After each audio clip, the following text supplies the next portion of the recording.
کہ جو لوگ مفاد کے لیے جو نیب کا قانون ابھی دیکھ لیا آپ نے، نیب کا قانون کو تبدیل کیا گیا ہاؤس میں بیٹھ کے، کیوں کیا گیا؟ یہ عوام کی فلاح کے لیے تو نہیں ہے. سر یہ آپ نے چیلنج تو کیا ہوا ہے. اب میں بتاتا ہوں، یہ جو نیب کا قانون تبدیل کیا گیا ہے اس کے لیے براہ راست آپ کو کوئی فائدہ نہیں ہے، مجھے نہیں ہے، یہ عوام پاکستانی عوام کو فائدہ براہ راست نہیں ہے.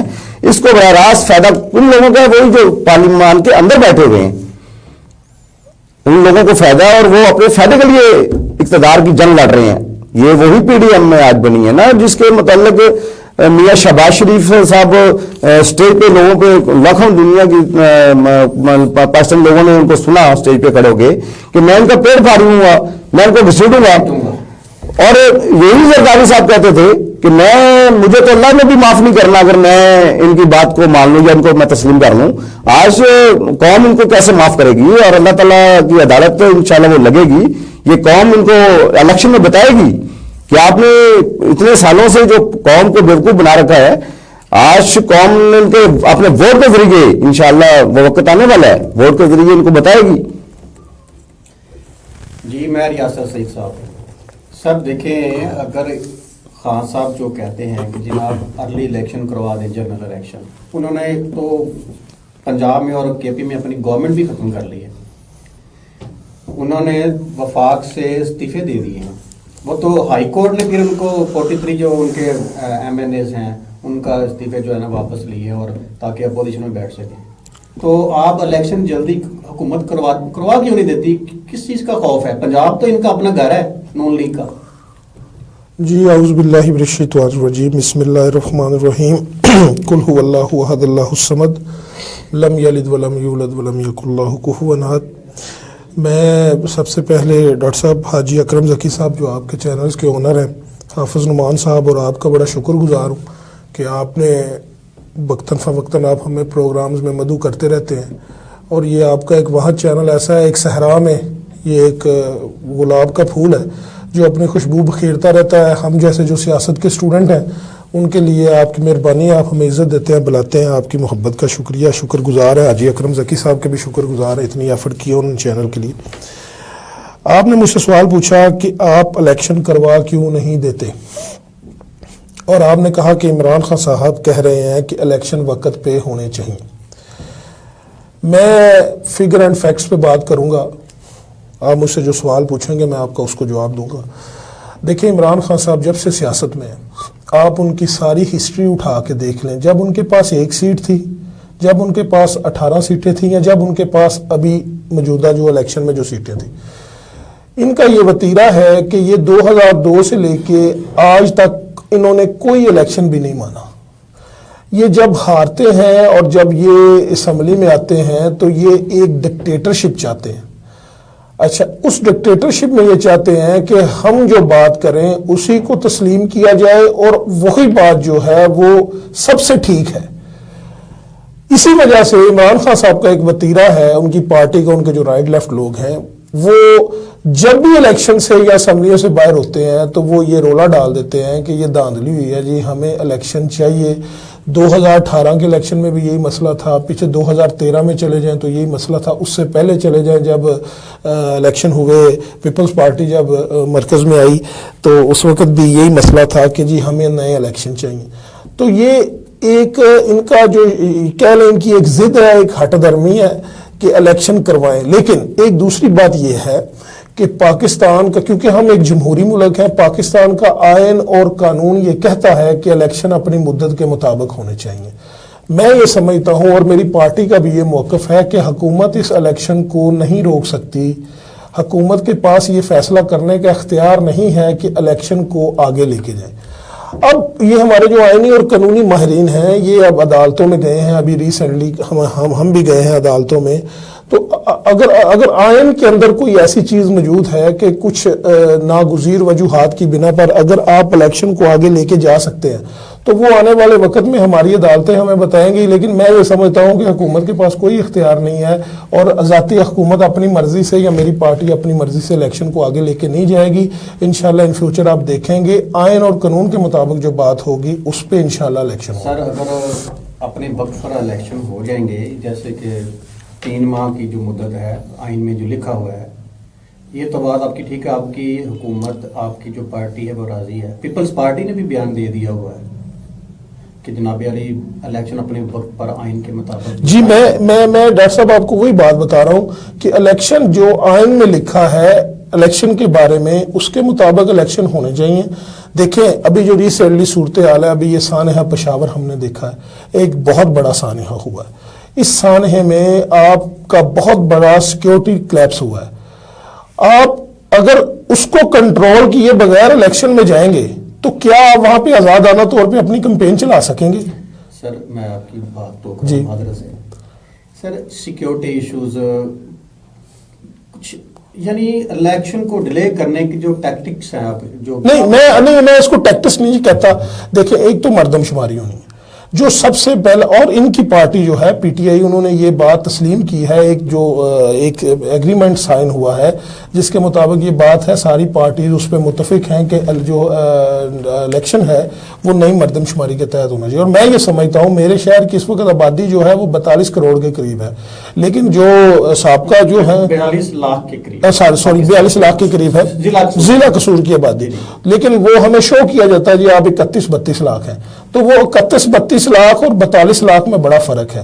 تو مجھے اس کے لیے اگر مردم شماری ہوگی تو جو نئے حلقے بنیں گے، نئی حلقہ بندیاں ہوں گی، اگر ان کے مطابق الیکشن ہوں گے تو یہ جو ہے میں سمجھتا ہوں کہ اس میں عام عوام کا بھی فائدہ. دوسرا یہ ہے کہ جو ہماری اس وقت معاشی صورتحال ہے، دیکھیں ہم ایک وقت میں 3-4 الیکشن کے متحمل نہیں ہو سکتے. ایک الیکشن آپ ابھی 1 ماہ بعد کروا دیں، ایک الیکشن آپ 3 ماہ بعد کروا دیں، ایک الیکشن آپ 7 ماہ بعد کروا دیں، تو یہ الیکشن ہے کوئی گڈی گڈے کا کھیل تو ہے نہیں. تو میں یہ سمجھتا ہوں کہ اس پہ کنسنسس چل رہا ہے، پی ڈی ایمز کی ساری جماعتیں پلس ہم اس کے ساتھ ہمارے جو قانونی ماہرین ہیں وہ بھی ان کے ساتھ انوالو ہیں.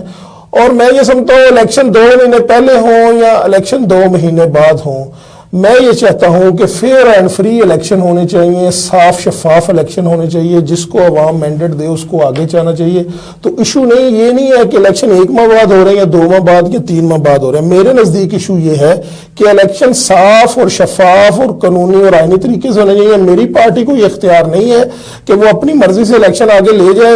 انشاءاللہ باذن اللہ یہ معاملات آگے چلیں گے، اور انشاءاللہ میں یہ آپ کو تسلی دلواتا ہوں کہ جو بھی ہوگا آئین اور قانون کے مطابق ہوگا. جو بھی ہوگا آئین اور قانون کے مطابق. جی انشاءاللہ. سر آپ نے 2-3 چیزوں کا ذکر کیا ہے کہ معاشی معاملات ملک کے سیکیورٹی کے حوالے سے، دہشت گردی کے حوالے سے. دیکھیں آئین میں کہیں بھی نہیں لکھا ہوا کہ یہ معاملات ہوں گے تو الیکشن ہم نہیں ڈاکٹر صاحب، میں چونکہ میں آئین کا طالب علم نہیں ہوں، یا اگر آپ یہاں پہ کوئی آئین سے ریلیٹڈ بندہ بلواتے تو وہ شاید اس کو زیادہ اچھے طریقے سے بیان کر سکتا. لیکن ہم آئین میں جہاں تک میری ناقص علم ہے، ہے وہاں پہ مجھے یہ پتا ہے کہ آئین میں یہ بات لکھی ہے کہ پاکستان اپنے ملک کے اس مفاد کے لیے اگر کچھ مسائل ہیں تو آپ 6-8 ماہ الیکشن کو آگے لے کے جا سکتے ہیں. یہ چیزیں لکھی ہوئی ہیں، تو یہ اب ہماری عدالتیں طے کریں گی. جی یہ میں یہ نہیں کہتا کہ یہ میں نے آپ لیکن بری حکومت کے بارے میں ایسی بات نہیں ہے. وہ اعتزاز حسن صاحب نے بھی ریسنٹلی انہوں نے اپنا پروگرام کیا ہے، انہوں نے یہ بتایا ہے کہ ایسی کوئی گنجائش قانون کے اندر نہیں ہے کہ آپ کا جو ہے بلا جواز بھی کوئی ایسا نہیں کہ آپ جواز پیش کر کے الیکشن کو آگے لے کے جائیں. ایسی بات نہیں. میں اعتزاز حسن صاحب کی بات کون سی حرف آخر ہے، لیکن قانون کی بات کی نا، میں قانون کی بات آپ کو وہی بات کر رہا ہوں. قانون کی بات معاملہ آگے وہ پاکستان کا صرف قانون دان ہے، تو بات کیا انہوں نے پبلک کے سامنے یہ بات کی ہے. میں اعتزاز حسن صاحب جو ہیں وہ میں نہیں سمجھتا وہ عقل کل ہے، اور بھی قانونی ماہرین ہیں ہمارے پاس، ان کے پاس. تو جب ابھی یہ معاملات عدالتوں میں یہ سمجھتا ہوں، میں نے آپ کو پہلے بتایا کہ میری جو پارٹی ہے، میری جو لیڈرشپ ہے، وہ ابھی اس چیز کی متحمل نہیں ہے کہ اپنی مرضی سے الیکشن آگے لے کے جائیں. تو ہمیں کنٹینیو کرنا چاہیے. عدالتوں میں یہ معاملات ہیں تو میرا تو اعتبار ہے جی عدالتوں کے اوپر. تو میں تو یہ سمجھتا ہوں کہ جو بھی فیصلہ ہوگا آئین اور قانون کے مطابق ہوگا، اور یہ میری اکیلی پارٹی کا فیصلہ نہیں ہوگا، یہ پورا انشاءاللہ آئین اور قانون کے مطابق ہوگا. میں تو اس کے ساتھ ہوں جی. تو ہمارے ساتھ میر یاسر سیل صاحب اور میاں حامد مختار صاحب موجود ہیں. یہاں لیتے ہیں چھوٹا سا بریک، حاضر ہوتے ہیں بریک کے بعد. زکی برادرز کی فخریہ پیشکش، بزنس کلاس ڈائیوو ایکسپریس